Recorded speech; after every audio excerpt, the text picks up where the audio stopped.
Hey, so along with the previous short about Father Time, automation new time, how there's design flaws in every, I shouldn't say every invention, but most likely here and there.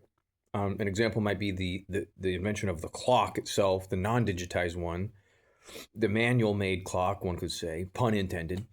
And the reason why there's a pun intended there is because time in and of itself always existed, but we humans observed time and tried to measure it, measuring time. In other words, the discovery or the observation of quantum physics, like what is time? Some guy named Einstein working over the post office said it's equals mc squared. What is that? Energy equals the speed of light squared. I think it's 156,000 seconds per second or something like that.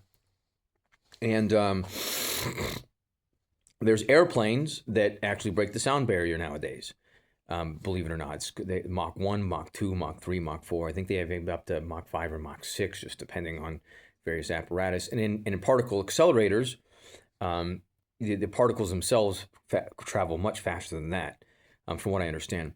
Both of my family lines a generation ago, or actually a generation or two ago, had a portion both the direction and the command of the various airplanes apparatus that go at lightning speeds, like the Lockheed Martin F-23, F-22, various stealth bombers, various probably inventions that we don't even know exist yet.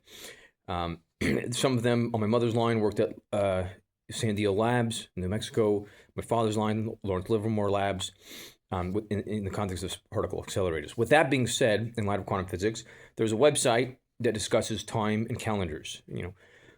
The Jewish calendar explains time in a different way from a different world. And today marks the day, I think it's the 12th of Sivan, or November 3rd, depending on the various systems of counting and things like that. And today's commemorates the death of Yitzach Rabin, commander-in-chief and leader of the IDF. In 1995, he passed away, according to the other calendar.